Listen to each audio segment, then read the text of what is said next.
Nico Amskas qui est avec nous, il va se connecter tranquillement et gentiment surtout. Le temps de rappeler qu'on est dans la troisième partie de cette émission, ce jeudi 17 avril. À vous la parole. Et la parole est à Nico Amskas. Mon Nico, j'ai vu que tu m'avais envoyé des messages là, dans le chat dès le début de l'émission. Tu voulais réagir, tu voulais passer un message. Dis-nous ce que tu veux dire. Je pense qu'il faut rester positif. Okay. Malgré tout, on est troisième. Et c'est mieux d'être troisième à notre place que Nice, Lille ou Lyon. Malgré tout, sur les 7 derniers matchs, on reste sur 5 défaites. Donc, les stats, c'est pas terrible. Sur les matchs allés, on a eu 8 victoires à l'extérieur et une défaite. Et ça s'est retourné au match retour. On est à 6 défaites en 7 matchs. Mais toi, tu crois que contre Montpellier, là, toi, tu vois, hier, moi, je disais, je suis pas hyper confiant. Seb était complètement à l'opposé. Toi, tu te places comment, là, avant ce match-là, contre Montpellier? Ouais, Montpellier, c'est les derniers. Ils sont déjà en Ligue 2. Donc, normalement, ça doit le faire. Ouais, normalement, ça doit le faire. Mais ça me dit pas un peu, ta température, comment t'es avant d'aborder ce match-là? Est-ce que tu te dis, bon, il y aura pas d'autre issue que la victoire, pour toi, on va gagner tranquillement, ou tu as quand même une petite réserve? Ouais, je pense pas qu'on va gagner 5-0, mais je pense qu'on va gagner peut-être 2-3-0. Ouais, bon, t'es plutôt confiant. T'es plutôt confiant. Toi, c'est plus le match contre Brest alors qui t'inquiète. Contre Brest, je crois qu'il y a un Brest-Lens samedi. Et Brest, il joue la 7e place. S'ils battent Lens et qu'ils battent l'OM, ils se replacent complètement pour la course à l'Europe.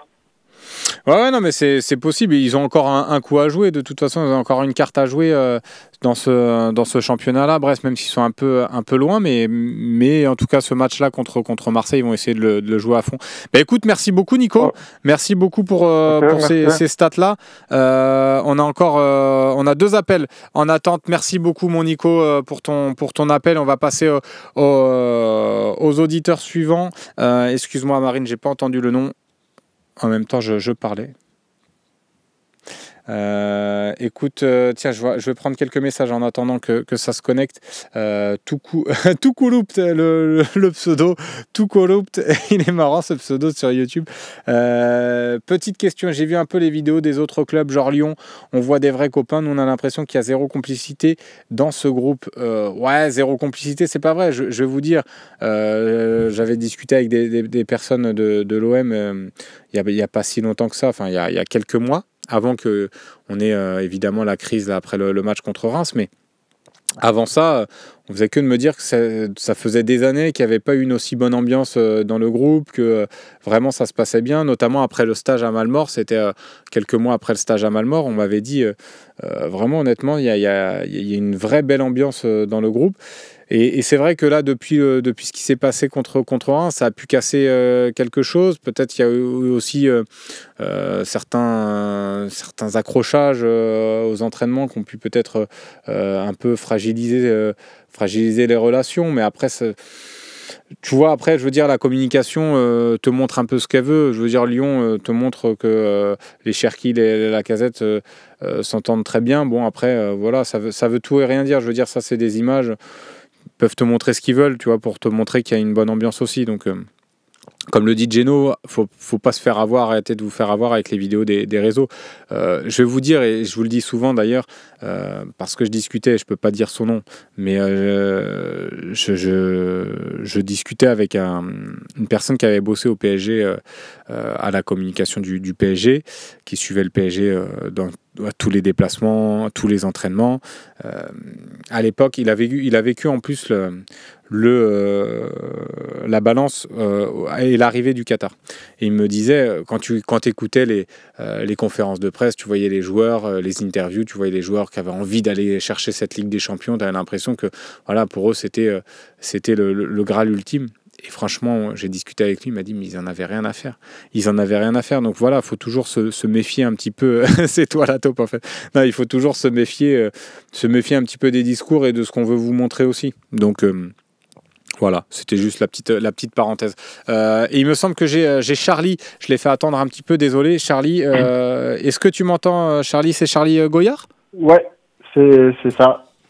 Écoute, un vrai plaisir de t'avoir avec nous dans l'émission. Visiblement, il y en a certains qui disent qu'on est sosie vocal. J'ai vu ça la dernière fois dans l'émission de Romain Herring. Je sais pas trop. Honnêtement, tu as une très belle voix, hein, Charlie. C'est pas ce que je dis, mais je trouve pas qu'on ait une voix qui se ressemble.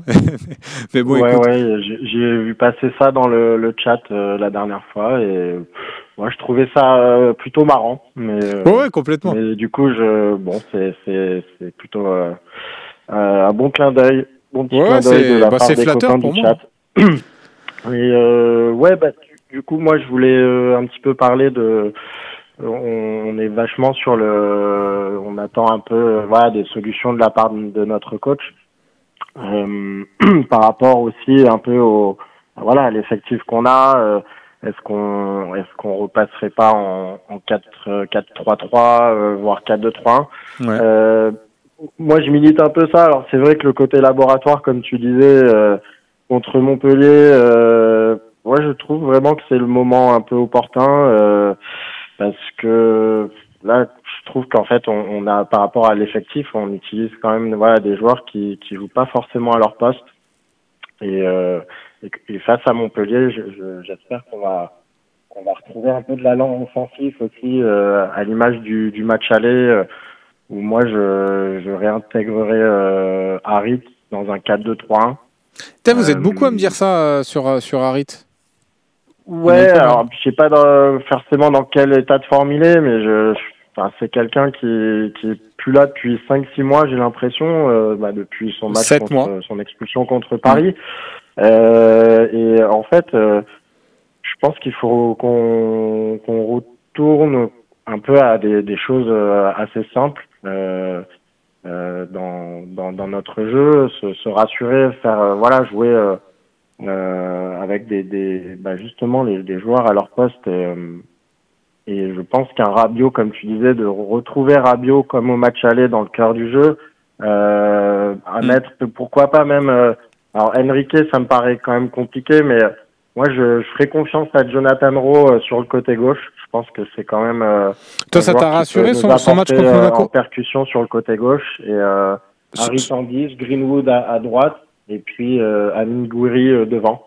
Son match, toi, de Jonathan Rowe, et puis après on passera évidemment à l'auditeur suivant là qui patiente, mais Jonathan Rowe, toi, son match, il t'a rassuré honnêtement contre Monaco? Alors pas du tout, effectivement, en tant que numéro 9, seul en pointe, il était un peu perdu et là encore, pour moi, c'était assez criant encore ce match où on a mis des joueurs, à mon sens, qui sont tout simplement pas à leur poste. Donc juste retrouver dans le football, il y a des profils de joueurs, ils ont certaines qualités. Là, la défense à 3, c'est criant que du coup Kondogbia dans cette défense à 3 en tant que libéraux, malheureusement c'est clairement insuffisant. Là, je pense que si tu densifies ton milieu de terrain face quand même à une équipe moribonde, à mon avis, on peut quand même repasser à une défense à 4. Pourquoi pas Garcia, Merlin à gauche, Kondogbia, Cornelius en charnière centrale, voire Ramos s'il est en forme, un Murillo à droite, et puis avec un milieu créatif. Je pense que, j'espère vraiment, là, je redescends samedi. Je m'attends quand même à avoir une vraie réaction dans le jeu face à une équipe qui est complètement en perdition totale. Ah oui. Et après, au-delà de ça, j'avais aussi une petite réflexion. Je voulais connaître un petit peu ton avis par rapport un petit peu à la chute un peu, descente aux enfers de l'OM sur cette phase 2025. J'ai un petit peu l'impression, à l'instar par exemple d'un club comme Lyon, qui au final a réussi à maintenir tout un groupe sous pression avec la Coupe d'Europe et un petit peu aussi avec leur projet, à savoir que ils n'ont pas beaucoup de marge de manœuvre économiquement. Je trouve qu'à l'OM, justement, on a perdu quand même certains joueurs au fur et à mesure de la saison et que certains profils, on se rend compte que dès qu'on a des blessés graves, en fait, les remplaçants, on a ressorti un petit peu du placard qui jouait pas trop. En fait, ils au final, ils sont pas en forme et ça, du coup, ça fait pas le job. Et j'ai l'impression qu'aussi, il y a un peu avec la politique du club actuel, et bien que le projet, certains joueurs, ils savent déjà qu'ils seront plus du tout là l'année prochaine. Donc, comment aussi concerner tout un groupe avec justement un seul match par semaine quand t'as si peu quand tu concernes pas assez tes joueurs, quoi. Ouais, non, mais c'est sûr, peut-être qu'il y a des joueurs qui n'ont pas forcément toujours été bien concernés. Mais là, il y a des erreurs aussi de management, de Roberto De Zerbi, je pense. On parle du carreau après Ro. Il a eu quand même aussi il a eu quelques minutes de jeu par-ci par-là. Après, tu avais aussi un système qui fonctionnait bien où tu marchais un petit peu sur toutes les équipes. C'était dur de changer. Après, il aurait pu rentrer un peu plus tôt parfois sur certains matchs, mais il y a aussi à l'entraînement une attitude qui n'était pas forcément toujours bonne. Donc après, il n'a pas non plus donné envie à Roberto De Zerbi de le mettre. Mais tu vois, peut-être, je pense que pour un Luis Enrique, là, les rumeurs autour de son départ, ça joue quelque part dans la tête, dans sa motivation. Il sait qu'il sera plus là, certainement plus là l'année prochaine. Greenwood, c'est un joueur un peu comme ça. Il a toujours été un peu comme ça, qui est capable d'avoir des absences aussi. Mais c'est vrai que je pense que dans la gestion peut-être des joueurs, même tu vois le cas Rongier. Bennacer d'avoir voulu installer Bennacer d'entrée de jeu alors qu'il y avait un milieu qui marchait bien, peut-être que ça a créé aussi des conflits un peu dans le groupe, on ne sait pas. Là on suppute un petit peu, là-dessus j'ai pas forcément d'infos plus que ça, mais en tout cas oui, il y a une gestion et c'est pour ça que je dis à chaque fois de cette saison-là, moi je veux pas qu'on vire De Zerbi à la fin de la saison, peu importe l'issue, mais il faudra tirer quand même les enseignements, ce qui n'a pas fonctionné, et essayer de s'améliorer. Mais en tout cas oui, il y a forcément eu des manques et De Zerbi a sa part de responsabilité évidemment dans la mauvaise spirale actuelle de l'OM, mais rien n'est fini comme je le disais, et on peut encore largement accrocher le podium. C'est pour ça que l'Europe est vitale pour la saison prochaine. Tout à fait.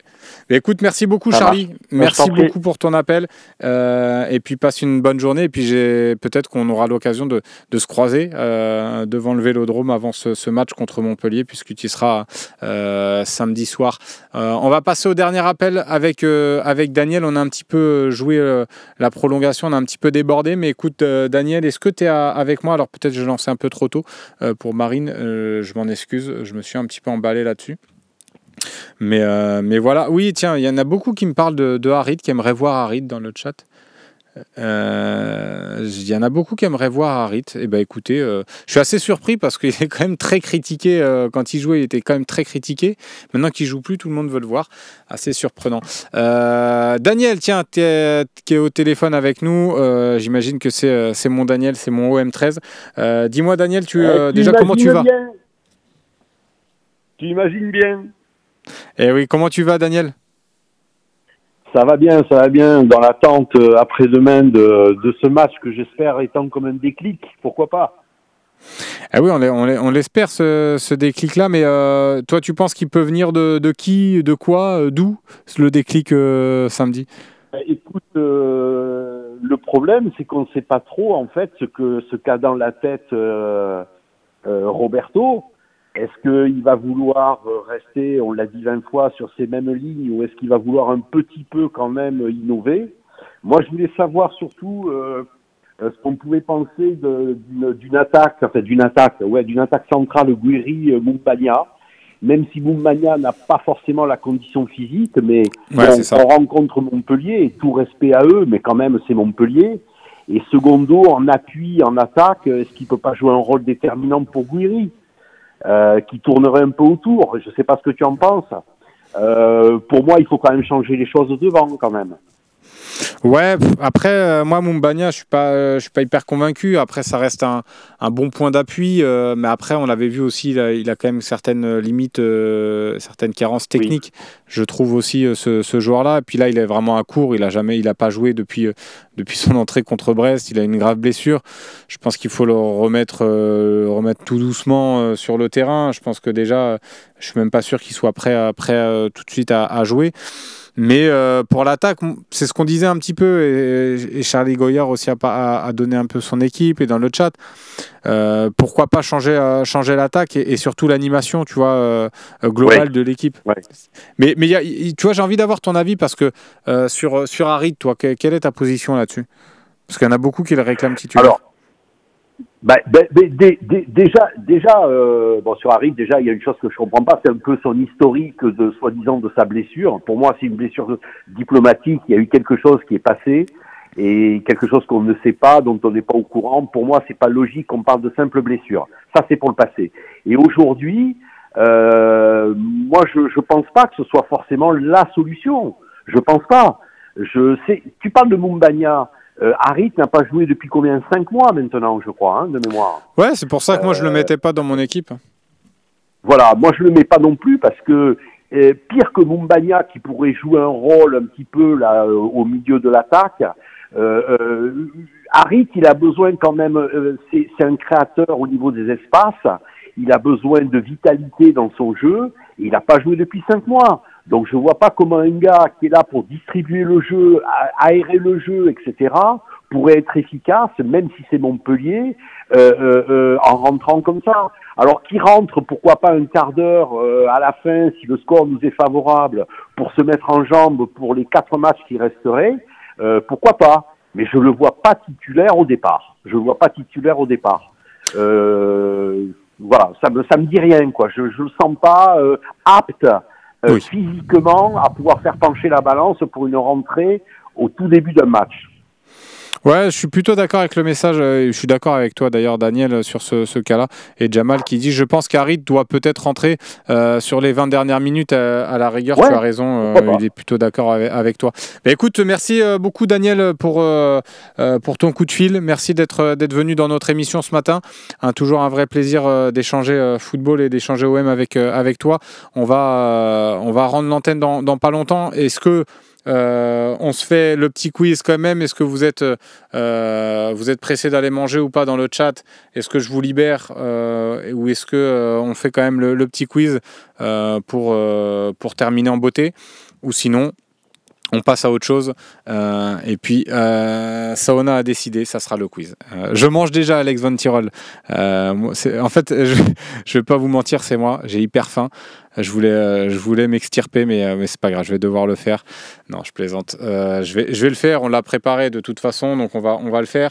N'hésitez pas à jouer aussi sur YouTube parce que généralement sur Twitch, ils ont les bonnes réponses. Sur YouTube, il y a pas toujours. Pas toujours les bonnes réponses. Yoann Bouvier, tiens, qui est prêt pour le quiz sur YouTube. Et bon, on va y aller. On a faim, mais on a faim de quiz pour Hachette 93, mais ça fait plaisir. C'est vrai que j'aime bien. Bah écoutez, si ça vous fait plaisir, ça me fait plaisir aussi. C'est pas très dur en plus, hein, des joueurs passés par Montpellier et l'Olympique de Marseille. On rappelle le concept de ce petit quiz, comme d'habitude, pour ceux qui nous rejoignent aussi. Ce sont des joueurs qui sont passés, puisque l'OM joue contre Montpellier, reçoit Montpellier samedi soir à 21h. On le rappelle, prise d'antenne sur le Phocéen à 20h. Soyez au rendez-vous. Donc le petit quiz, c'est ça. C'est des joueurs qui sont passés par Montpellier et l'Olympique de Marseille. Je vous liste la carrière du joueur dans l'ordre et vous devez me dire de qui il s'agit. On va commencer gentiment. Là, c'est un peu pour vous tester. Il commence sa carrière au Mans. Ensuite, il s'en va à Montpellier. Puis il rejoint l'Olympique de Marseille, Aston Villa, Strasbourg et Nice. De qui il s'agit? Ce n'est pas Cabella. Ce n'est pas Bédimo, ce n'est pas... Oh Cédric, tu dis trop dur le quiz. Ah là, il est facile celui-ci. Si tu l'as pas celui-là, je suis déçu. Ce n'est pas Bamogo, non pas du tout. Quentin Narcos, ouais voilà. Sur Twitch en tout cas, ils sont beaucoup à l'avoir. Je vais attendre pour les replays avant de donner le nom du joueur pour qu'ils aient le temps, ceux qui nous écoutent en replay, en podcast, notamment sur Spotify ou sur le site lephocéen.fr, c'est très bien.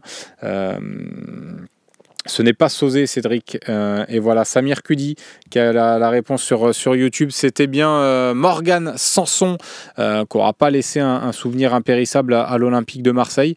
Mais c'était bien lui, Sanson. Bravo à Sefoufa, qui est le premier à l'avoir trouvé, il me semble. Non, parce que Sefoufa l'avait donné avant même que je fasse le quiz. Donc, pas terrible ça. Mais ouais, vous l'aviez. Hein. Vous étiez nombreux à l'avoir. Loulou du Vin, Dimitrez, Neym.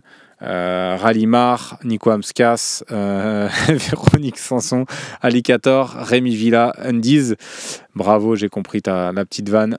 Ouais, c'est ça, Charlie Goyard, Sefoufa l'avait cité avant même la question. Ça, j'aime pas quand vous faites ça. Là, je suis capable de me vexer quand vous faites ça. Quand vous donnez les joueurs avant la question, ça me plaît pas. Bravo. Tiens, Geno qui dit t'es dur, j'aimais bien ce joueur. Ouais, je trouvais que c'était un joueur... J'étais content quand il arrive à l'OM, je me dis c'est plutôt une bonne recrue, mais j'étais un peu déçu quand même, globalement. Allez, on va passer au joueur suivant. Là, ça va être un peu plus dur, Cédric. Ça va être un peu plus dur, Cédric. Il y en avait beaucoup qui l'avaient aussi sur YouTube. Younes, notamment. Bravo, Nicolas. Et Cédric, tu as fini par l'avoir. Eh oui. Tac. On va passer au suivant, mais là, Cédric, ça va être un peu plus dur. On va passer au suivant. Donc, il commence sa carrière à Monaco, puis rejoint Montpellier. Ensuite, il va à l'Olympique de Marseille, Benfica. Il retourne à Monaco pour terminer sa carrière au Racing Club de Strasbourg. De qui il s'agit? C'est vrai, avec Cario, ça faisait longtemps, le petit tac.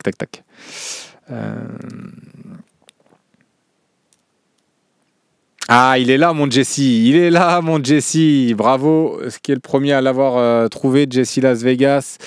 Nico Amskas qui a suivi également Naim37, Alex Von Tirol, Sauna 13, Hachette 93, Max Tis, Matt, Z Demae, Dimitrez t'abuses, OM 13, bravo à tous, vous l'avez, Rémi Villa également, c'était bien lui, David Lawid, OM et que OM, bravo à Rob Ludo également sur YouTube, c'était bien Manuel Dos Santos.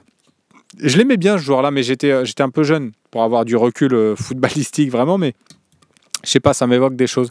Quand je vois Manuel Dos Santos avec le maillot de l'OM de l'époque, ça m'évoque de bons souvenirs. Allez, on va finir avec le dernier parce qu'il est déjà 11h58. Orléans, il commence sa carrière à Orléans, puis il rejoint l'AS Nancy-Lorraine, le Matra Racing, Toulon, l'Olympique de Marseille, le Paris Saint-Germain, le SCO d'Angers, et il retourne à l'OM. De qui il s'agit?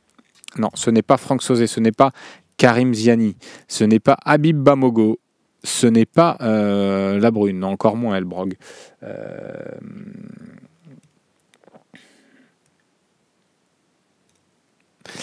Ce n'est pas Bédimo, ce n'est pas Thauvin, Dylan Tremblay. Thauvin, il n'a jamais joué. Gravelaine, ça aurait pu parce qu'il a joué à Montpellier. Après, Gravelaine, il a joué un peu partout. Mais non, c'est pas Gravelaine. Mais il y en a beaucoup qui l'ont. Et je crois que c'est Michel De Wolf qui a eu la réponse, qui est le premier à l'avoir répondu. Et bravo à toi, Michel De Wolf. Tu as été rapide en plus sur cette réponse-là. Je pensais qu'il y allait avoir plus de bonnes réponses. Mais vous êtes quand même nombreux à l'avoir trouvé, notamment Igo M72. C'était bien Bruno Germain, non pas Valère, mais Bruno Germain. Voilà une petite carrière en Ligue 1, une petite carrière française pour Bruno Germain, voilà, qui n'est pas piqué des hannetons, mais voilà, qu'est-ce qu'elle est. Orléans, Nancy, Matra Racing, Toulon, OM, PSG, Angers et l'OM, voilà. Bravo en tout cas à vous tous. Non, j'ai pas fait Ibrahima Bakayoko, ça c'est mon joueur de cœur, Ibrahima Bakayoko. Avec, on le rappelle, c'est Bakayonade. Ouais, là, trop vieux, Rémi Villa, oui, j'imagine. Il y en a certains, oui, c'était peut-être un peu vieux. Mais il faut satisfaire un peu tout le monde parce qu'il y a des plus anciens, il y a des plus jeunes. Donc, on a fait du Sanson, on a fait du Manuel Dos Santos, on a fait du Bruno Germain. On a fait, voilà, pour un peu toutes les générations Bakayonade, exactement. Allez, merci à vous tous d'avoir suivi cette émission. C'était un vrai plaisir d'être avec vous. Vous retrouverez donc Romain Herring demain dans l'OM au Café à 11h. Et ce soir, le talk show à 18h. Passez une très belle journée et surtout, prenez soin de vous. Ciao, ciao.